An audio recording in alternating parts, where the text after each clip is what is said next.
Hey guys, it's Coach Christine here to do a collective card pull. And today we're going to focus on romantic love life.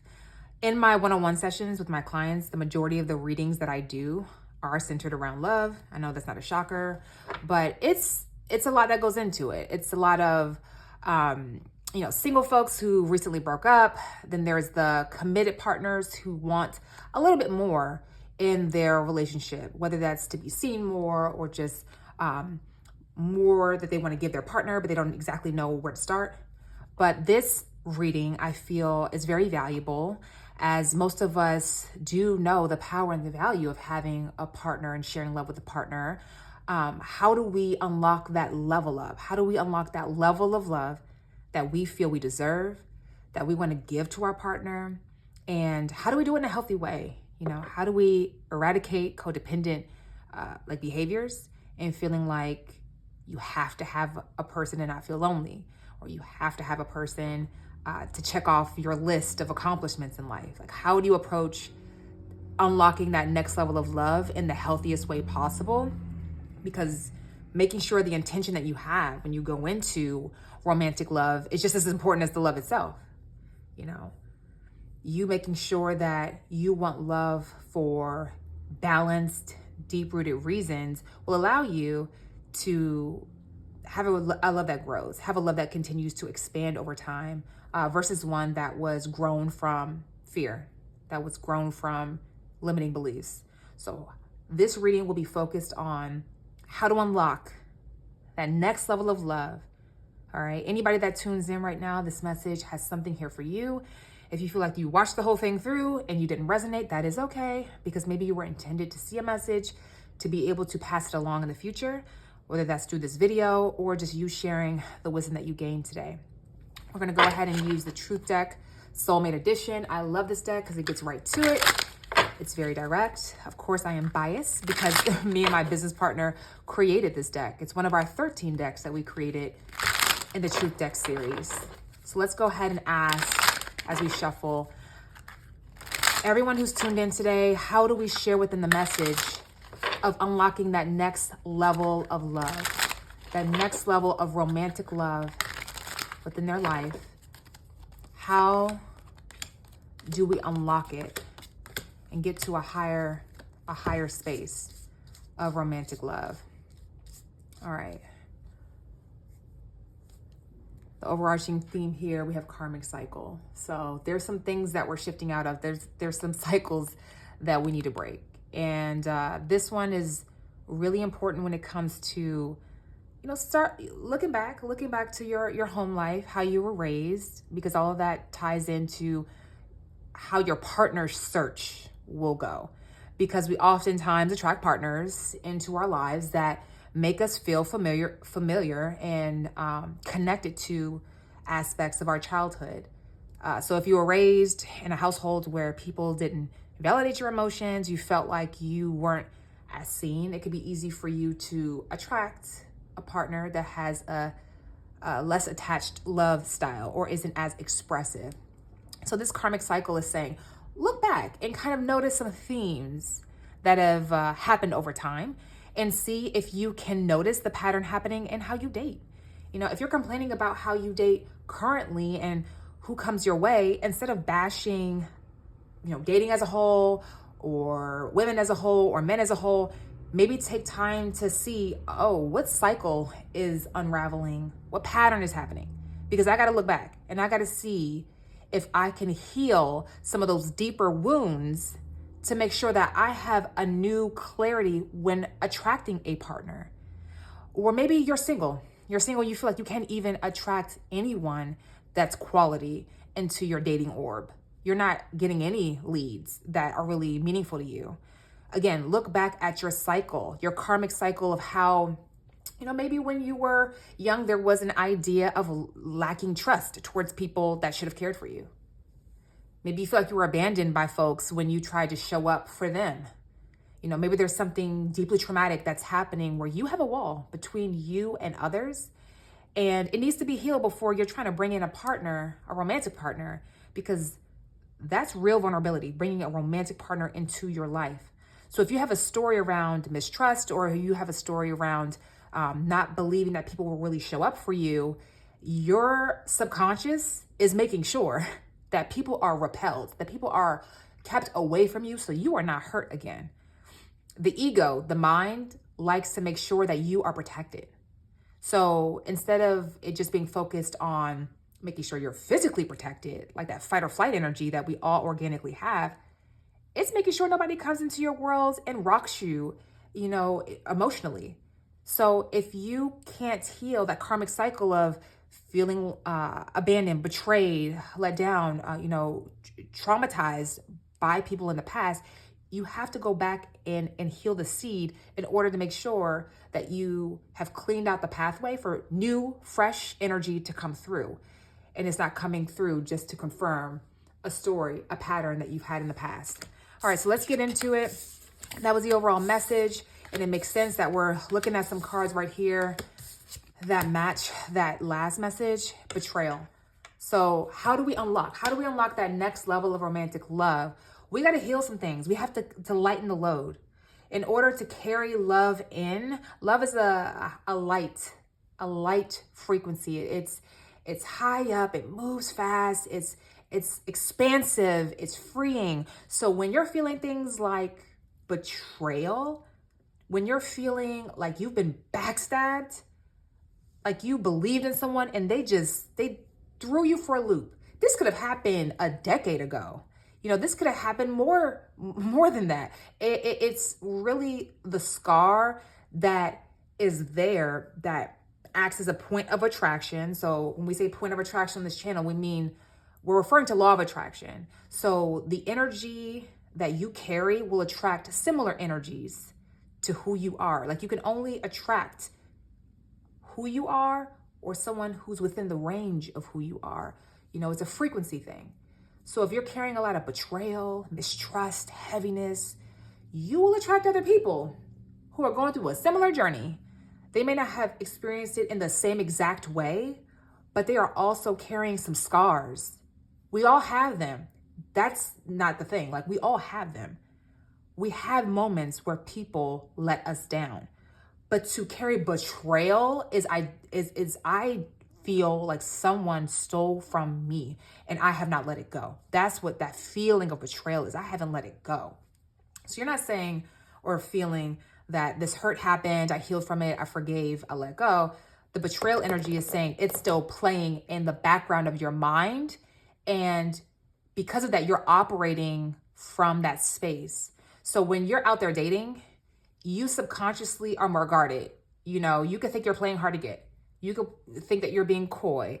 He has to work for me. He has to step it up and work for me. And, you're basing everything on your last dating situations. You're bringing that baggage into your current situation. That betrayal energy is only going to continue your negative karmic cycle of, pushing away love. So figure out how to identify the betrayal that you are feeling and figure out how we can face it. Like, is it writing those things down and then maybe on the opposite side of the paper, writing a story that better serves you so that you can start to read that story that better serves you and integrate that into your subconscious mind over time with repetitious activity? Is it you need to have a conversation with an ex or somebody from the past and just clear up some things to let it go?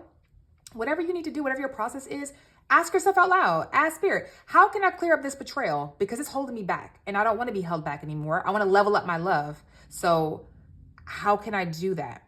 Suppressed emotions. This also aligns with karmic cycles. Suppressed emotions. There's some things hidden deep down. You've pushed them way down because you don't want to face them. You don't want to deal with them.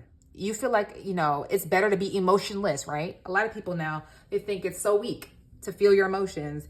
They don't want to seem like they're weak, that somebody got over on them. So they grow a hardened shell, or they become really detached from their heart space. So they lack empathy. And that's where you have hurt people hurting people. You have a whole bunch of hurt people walking around hurting people. Those suppressed emotions need to come up. Like you need to cry. You need to scream. If you need to break some things safely, if you need to feel some strong feelings, feel them. Feel them. Give yourself permission. If your parents said, don't feel these feelings, or if you had a coach that said, man up, if you had people that ridiculed you for being sensitive, it's time to let all of that go. Because guess what? It's blocking you from leveling up your love life.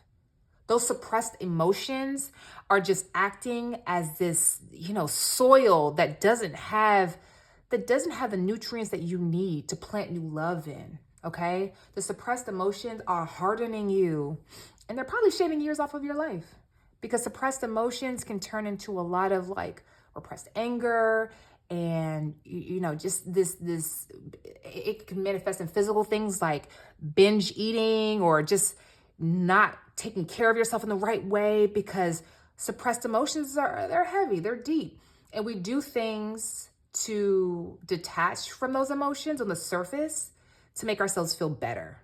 So that's when you may like overcompensate in certain ways. Maybe you overindulge in shopping and you have huge debt. Maybe you are, super anxious and you're not understanding where this anxiety is coming from. You don't understand why you're so triggered. It's because you're still battling some demons from way back when that you kept trying to push away, but it's still trying to rise to the surface.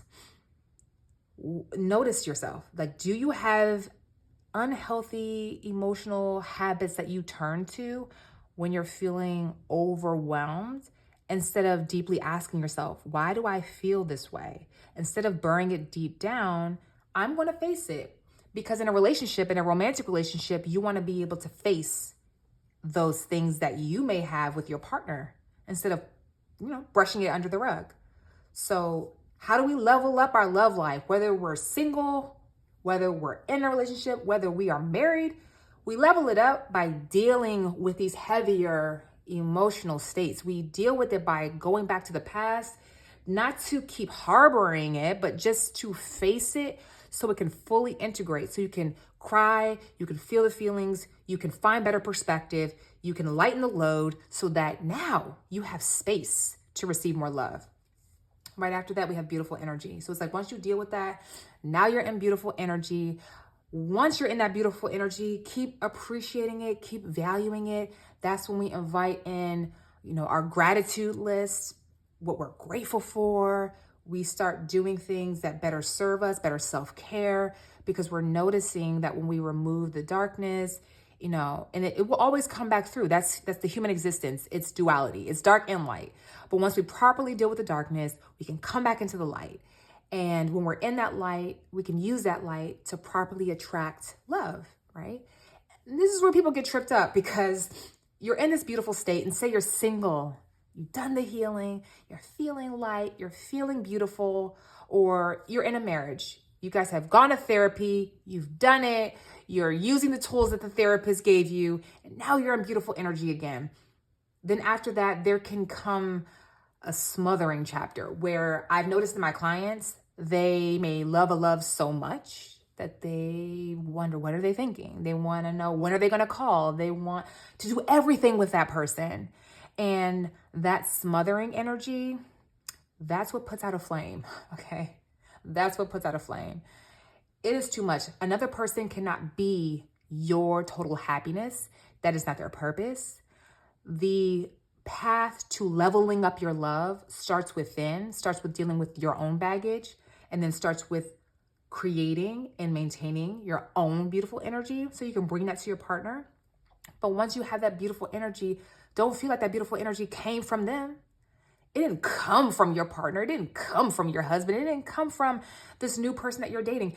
It came from within, from you doing the work. So instead of feeling I have to hold on to it because they're my happiness, they're my best friend, they're my everything, you level up your love by staying in your lane and continuing to do the work for yourself. Don't become smothering.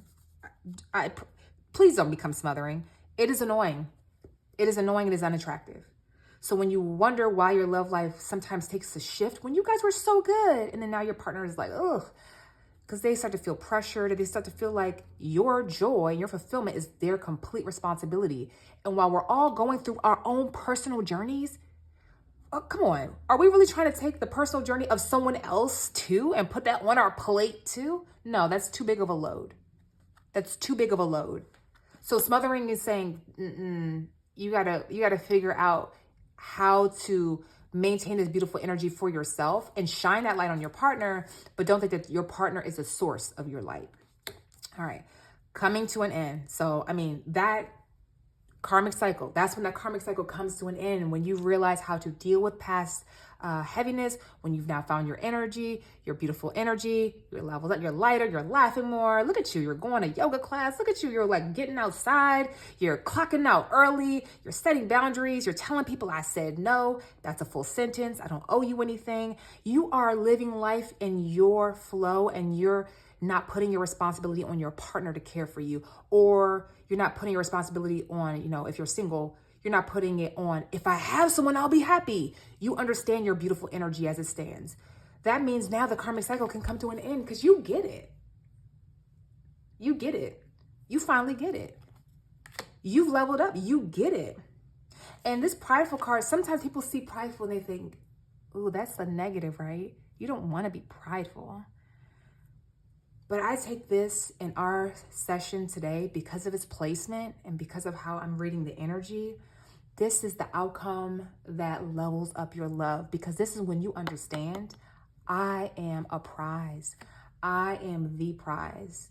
I don't have to search outside of myself for the love to make me stronger, to make me more complete, to make me feel less alone. I am that girl. I am that man. I am that they. I am that them. Whatever. It's really about you being in a state of loving yourself and being in a place of realizing you bring all the juice to the situation. And yes, you would be sad if you did not have the love that you may love, but you also know that you would still be whole. And that's the part of the cycle. It's understand it is about you and then coming back to you. It is about you and then coming back to you. Yes, you go on these journeys of through the darkness and back to light, through darkness and back to light, but it's supposed to serve you, because through the darkness, there's a birthing experience happening, right? You're going through the birth canal energetically again, and then you're born again into the light. You go through darkness because you've asked for different situations to happen so that you can better understand love from different perspectives. You want to understand love from the space of self-love. You want to understand love from the space of dating and what that looks like for you, maintaining who you are while also being excited about a new love. Then you want to understand love from, okay, now we're official. How do I not deal with jealousy and envy? And how do I see love from a different perspective of confidence while with my person? Then you want to understand love from marriage and long-term growth together with a partner, where you make sure you're prioritizing your growth and you're consistent with your growth so that it feeds your marriage. You have to go through a rebirth every time, at each cycle, at each juncture. So don't be afraid of darkness, but you don't want to bury, the things that are trying to come up for you so that you can grow. You don't want to suppress the lessons. That defeats the whole purpose. And that's when you get caught up where your karmic cycle is not cycling. You're stuck. And then you're wondering why you're bitter, why you feel lost, why you feel disconnected, why are you depressed, why are you anxious? Because you keep trying to push feelings down instead of allowing them to serve you. Everything on this planet is here to serve you. So you can feel a little pride in the fact that you get it. You get how to level up your love life. You get how your beautiful energy is a journey for you, and that others get to benefit from it. Others get to benefit from this beautiful energy, but they do not provide you with that beautiful energy. So whether you are single or in a relationship, the way to level up your love, deal with the heaviness, come back to the light, end the toxic cycle, and then stand in your power of pride for who you are. All right, guys, that's the collective message today. If you want to schedule a personal reading with me, so you have somebody that you're dating or you want help within the marriage, those personal sessions can be scheduled if you visit prettyspirits.com. I offer readings, one-on-one, FaceTime, in person if you're out here in Houston, Texas. And then also, if you need to have a reading session, but you're in a different time zone, I offer recorded sessions. So you can send in your questions to me and I'll send back to you a video with your reading. Thank you guys for joining in. I look forward to our next session together. Until next time, bye.